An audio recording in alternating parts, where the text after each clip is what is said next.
Hola hermanos, ¿cómo están nuevamente aquí en un podcast del Seminario Bautista Macedonia?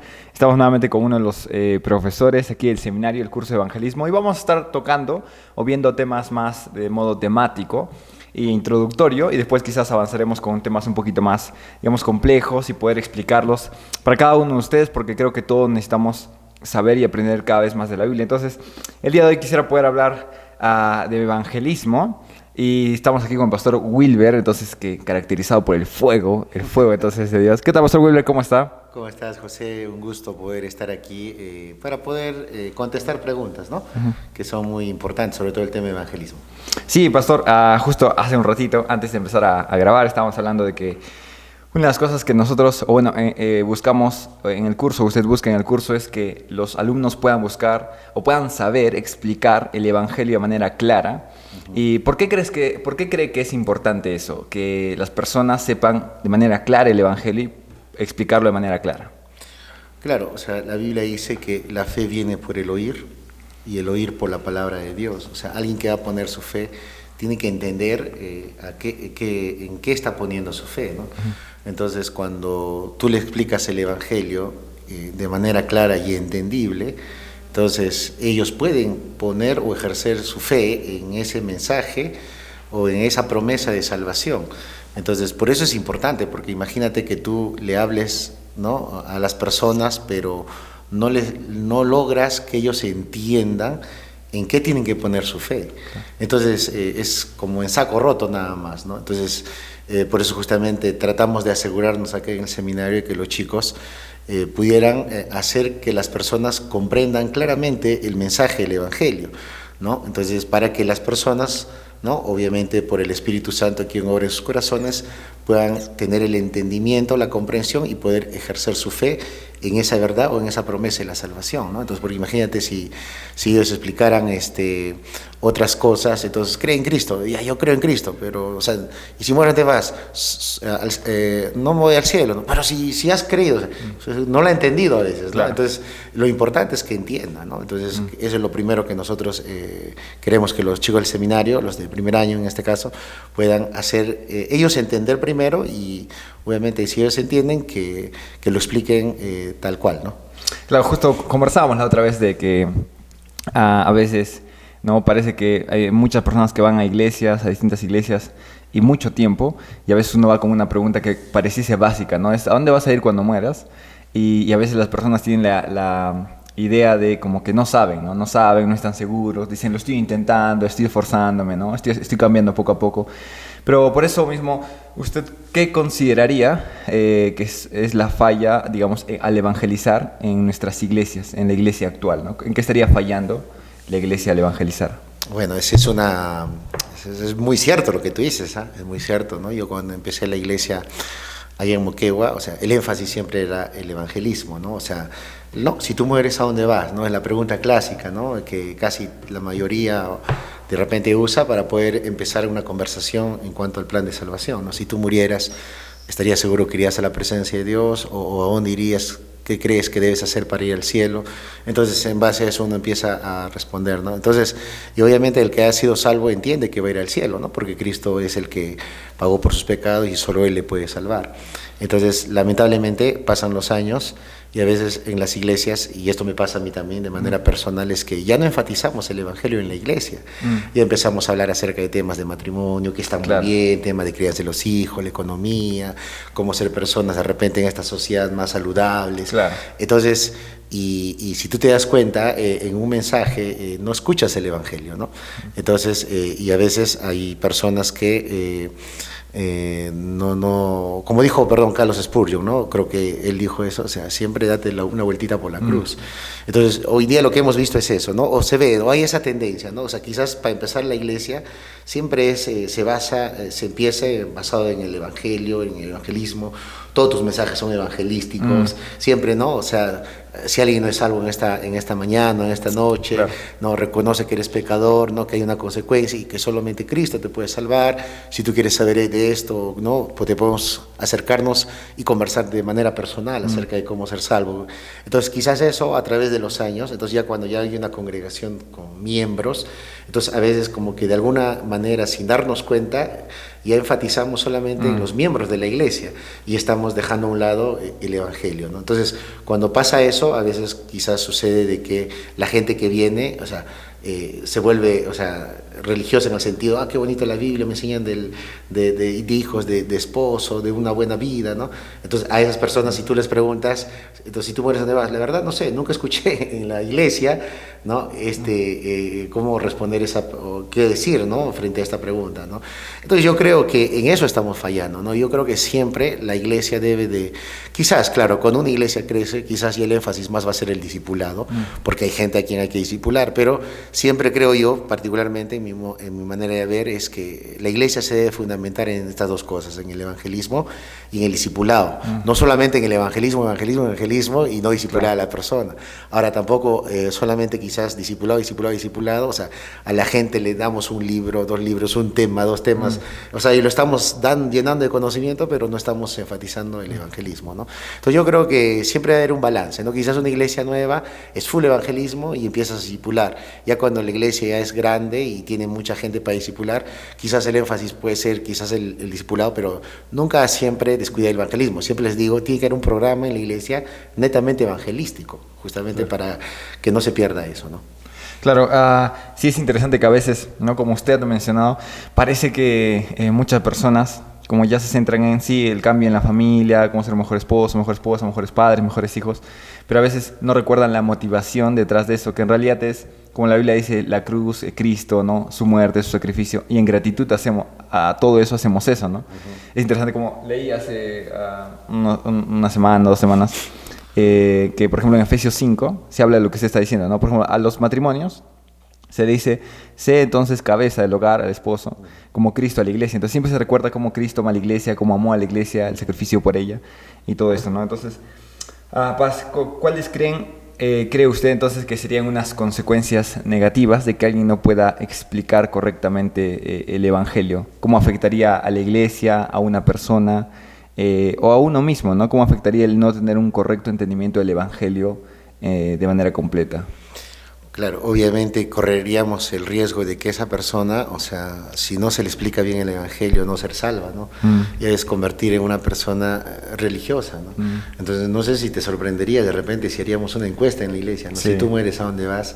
Quizás nos impresionaríamos que quizás muchos que de repente sí lo son, como no tienen esto muy claro o no se les recuerda cada rato, como tú dices, no hay que recordar siempre, ¿no? Quizás hasta tú también a veces te ha pasado que si haces esa pregunta a un hermano, o sea, claro, ya el que ya es un poquito ya más entendido, tiene un poquito ya más claro el concepto, pero quizás hay hermanos que sí, ¿no? O sea, sería bueno entonces ver eso, ¿no? Y quizás, obviamente, al no explicarles bien el evangelio, claro, eso llevaría a que quizás la persona, o sea, no sea creyente, ¿no? Entonces, o sea, porque la fe viene por el oír, y el oír por la palabra de Dios, es decir, él tiene que haber escuchado el evangelio, haber entendido el evangelio, y por lo tanto haber creído. La Biblia dice en Efesios, ¿no? Habiendo oído el evangelio, habiendo creído, fuiste sellados. Entonces tienen que oír y tienen que creer.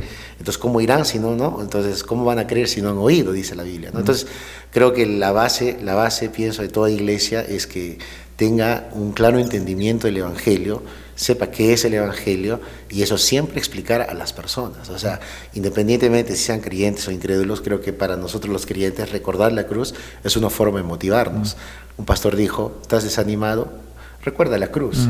Entonces, y si nosotros hemos entendido el evangelio, sí nos motiva. Yo era un sucio pecado rumbo al infierno, pero él tomó mi lugar, pagó por mis pecados para que yo sea libre. ¿Cómo no me va a motivar el haber entendido el evangelio? Claro. ¿Te das cuenta? Entonces, y al que de repente está viniendo en la iglesia, quizás siempre hablarle del evangelio, porque quizás no es salvo. Había leído un libro hace tiempo también que a veces Jesús dijo en Juan, dice que está blanco para la siega. Entonces, más o menos dando a entender que la gente ya está esperando y solamente tú tienes que cosechar. Entonces, y este autor decía, a veces la gente está apta para escuchar, pero a veces tú quemas los campos. ¿Qué quiere decir? O sea, no sé si te ha pasado o ha pasado en tu iglesia que llega gente con muchas ansias y que son incrédulos, llegan por 1 mes, 2 meses, 3 meses y de repente ya no llegan. Entonces tú vas y ¿por qué no estás viniendo? En ese tiempo yo, ¿no? Según el libro, lo que yo entiendo es que ahí es donde tú debiste darle el Evangelio. O sea, por algo vino, Dios lo trajo, claro. El Espíritu Santo está tocando su corazón. Él estaba viniendo deseoso, sonriente, pero nadie se le acercó y le explicó el Evangelio. Entonces como que el campo se quema, entonces ya pasa, porque es como la parábola, ¿no? O sea, del sembrador, ¿no? O sea, llegaron problemas, tentaciones y otra vez se aleja, ¿no? Entonces, y es un poco más complicado volver a hablarle a esa persona, animarlo, porque es incrédulo, pero si fuera creyente obviamente regresaría, ¿no? Pero eso pasa, ¿no? Entonces, es importante, creo yo, por eso, explicar muy bien el Evangelio, porque podemos correr el riesgo de que quizás haya personas en nuestra iglesia que no sean salvas, ¿no? Sí, no sé si quizás nos pueda dar algunas... digamos, no sé si llamarlo como un resumen, pero algo que sea necesario para compartir en el evangelismo, ¿no? Porque sí es verdad que a veces el evangelio demanda mucho tiempo de explicar, son muchas cosas que entender. Ayer en el curso de Hechos estábamos viendo que las profecías del Antiguo Testamento son parte también del evangelio, y eso es lo que hacen los discípulos, apóstoles en Hechos. Pero quizás si es que podríamos hacer algo corto al hablar con una persona, ¿qué cree que es necesario hablar en medio de un evangelismo, ¿no? ¿Qué considera? Normal, o sea, lo que dice, bueno, lo que yo enseño en el curso, y creo, estoy de acuerdo, ¿no? Dice, primero las malas noticias y luego las buenas noticias. Entonces, vienen chicos al curso y que tienen de repente estilos muy diferentes, ¿no? Yo conozco el camino a Romanos, el que se me ha enseñado. También hay otros estilos que he visto, ¿no? Que vienen, y en el internet también se ve uno muy, muy común que también los chicos ven, ¿no? Entonces yo le digo, y no importa tu estilo, no importa la forma en cómo tú empiezas, etcétera, etcétera, pero lo que sí no debe faltar en el evangelismo que tú haces es, primero, las malas noticias. Y las malas noticias se dividen en dos, que el hombre es pecador y como consecuencia de su pecado está bajo condenación, bajo el juicio de Dios. Eso obviamente no lo puedes obviar, ¿no? Entonces ya explícalo como a tu manera, pero el hombre es pecador y obviamente está bajo el juicio de Dios, está bajo condenación. Esas serían las malas noticias. Y hay versículos que ya cada uno puede ver, ¿no? Entonces yo tengo mi camino a Romanos y ¿no? Entonces, pero el otro sería las buenas noticias. Las buenas noticias también se dividen en dos. Número uno, que Cristo es el único que nos puede salvar, murió para salvarnos. ¿Y qué es lo que tiene que hacer el hombre? Arrepentirse y creer. Pero siempre he visto fallas en las buenas noticias, en lo que Cristo hizo por nosotros. Justo ahora estoy tomándoles como un oral acerca de cómo deben de testificar. Y lo que yo creo que siempre se debe enfatizar es en este punto de que Cristo murió para salvarnos. Entonces siempre les hago estas tres preguntas. ¿Qué hizo Cristo por nosotros? Murió por nuestros pecados. Ahí tú puedes enfatizar la sustitución penal, tomó mi lugar, recibió el castigo, la ira de Dios vino sobre él, el inocente, ¿no? Por nosotros. Amén, eso enfatiza, es bueno. Pero lo más importante es qué logró su sangre derramada en la cruz, qué logró ese sacrificio.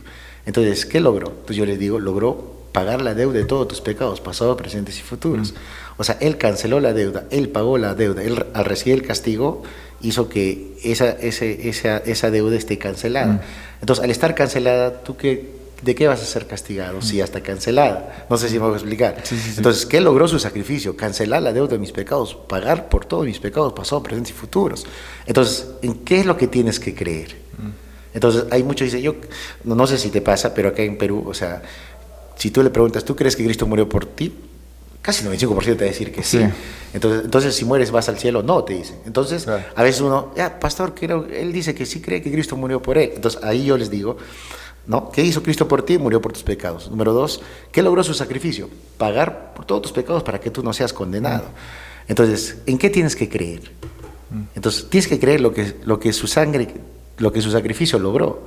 ¿Qué logró? Pagar todos tus pecados. Entonces, ¿qué es lo que nosotros creemos? Yo creo que Cristo canceló la deuda de mis pecados. Él pagó por todos mis pecados. Por eso es que yo ya no voy a recibir condenación. Entonces, ahí decimos, cree en Cristo como tú, Salvador. Solamente creer en Cristo como tu Salvador te puede salvar, porque solamente su sacrificio canceló la deuda de todos tus pecados, que son lo que nos condenan al infierno. ¿Te das cuenta? Entonces, yo les explico a los chicos, tienes que no creer en Cristo, porque es muy general. Creer en Cristo que murió por mí también es muy general, sino lo que logró ese sacrificio, ¿no? Cancelar la deuda de todos nuestros pecados, y esa persona tiene que confiar en eso, ¿no? Entonces, y esa es nuestra fe, ¿no? Yo he creído que Cristo pagó mis pecados, Él es mi Salvador, Él lo hizo todo, yo no lo hice nada, ya me salvó. Entonces, esa es nuestra fe, si te das cuenta. Claro, creo que justo quería que pueda comentarnos eso, pero ya lo ha hecho. Entonces, es que la idea de que a veces podemos preguntarle a una persona, ¿no? ¿Cómo vas a ir al cielo o al infierno? Bueno, depende, ¿no? ¿Qué hice ayer? Entonces, o qué pecado cometí, si me he arrepentido por esos pecados o no. Pero en realidad, como usted dice, es la fe en ese sacrificio. No he hecho nada, no haré nada, no puedo sumar nada, no puedo restar nada, sino que es solamente lo que Cristo ya hizo, ¿no? Entonces, ¿usted consideraría que una persona, nosotros podemos saber necesariamente o tener ciertas evidencias de saber si una persona es salva o no? ¿Cuál debería ser su respuesta? ¿Qué es lo que piensa sobre eso? ¿O cuál es la respuesta de la persona? ¿Qué es lo que debemos ver en la persona? ¿Qué es lo que la persona debe saber de sí misma? Por ejemplo, si yo le diría, usted es mi pastor, yo le digo, pastor, no estoy seguro que soy salvo o no. ¿Usted cuál sería su respuesta para mí, para qué yo tendría que saber? Y de manera, digamos, simple y sencilla, ¿no? Yo tengo eso en el discipulado, esa respuesta. O sea, ¿cómo saber que tú realmente eres salvo, ¿no? Entonces, hay dos testimonios que vemos en la Biblia. El testimonio de su palabra y el testimonio del Espíritu Santo.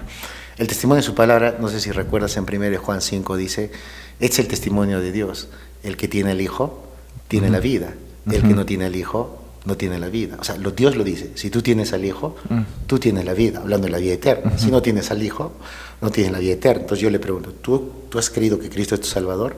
Sí. Entonces tienes al Hijo. Y si tienes al Hijo, no tienes la vida. No depende de cómo te sientas, o quizás si has fallado o no, sino depende de lo que Dios ha dicho en su palabra. Él dice, este es el testimonio que Dios ha dejado, vida eterna en su Hijo. El que tiene al Hijo, tiene la vida. Entonces yo pregunto, ¿tú tienes al Hijo? O sea, es decir, ¿tú has creído en Cristo? Sí. ¿Sabes si, o sea, has puesto tu fe en Cristo como Salvador? Sí. Entonces tienes al Hijo. Y si tienes al Hijo, tienes la vida. El otro testimonio sería el del Espíritu Santo, ¿no? Entonces, donde dice, en Romanos, si mal no me equivoco, donde dice, el Espíritu da testimonio a nuestro espíritu de que somos hijos de Dios. Entonces, ¿cuál es la diferencia en el creyente? Que cuando tú pones tu fe en Cristo, el Espíritu Santo viene a morar en nosotros. Y Él obviamente se queda sellado hasta que Cristo venga a recogernos. Y obviamente el Espíritu Santo es una persona que obviamente se va a manifestar dentro de ti. Entonces, y creo que un creyente claramente se va a dar cuenta de que el Espíritu Santo está dentro de él. Por ejemplo, si quiere hacer un pecado, no se va a sentir muy tranquilo, se va a entristecer. El Espíritu Santo dice, no entristezcáis al Espíritu Santo. De repente va a discutir con su esposa y quizás lo puede hacer en su humanidad, pero el Espíritu Santo, como que mora en él, lo va a exhortar, lo va a animar, lo va a fortalecer. Entonces, creo que cada creyente se da cuenta que el Espíritu Santo mora en él. O sea, no es la conciencia, porque la conciencia es solamente el conocimiento del bien y del mal, ¿no? Pero el Espíritu Santo es una persona que obviamente es como que más real, se podría decir, porque la conciencia sí te ayuda, ¿no? Sí, eso está mal, pero lo seguimos haciendo, ¿no? Pero la persona dice, si tú haces eso, él se siente mal, porque es santo, ¿te das cuenta? Entonces, ahí yo creo que una persona se da cuenta. Entonces, si tú te das cuenta que el Espíritu Santo mora en ti, no hay por qué dudar. El testimonio de su palabra y el testimonio del Espíritu Santo, ¿no? Que nos corroboraría nuestra salvación.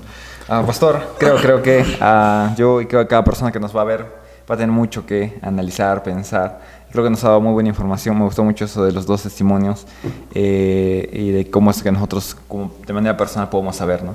Pastor, muchas gracias por su tiempo, por este tiempo y bueno, también por enseñar en el seminario. Creo que es de mucha bendición el curso de evangelismo. Muchas gracias y agradecidos a ti, José, por la invitación. Hermanos, nos vemos en una próxima ocasión. Dios les bendiga mucho. Nos estamos viendo en un siguiente episodio.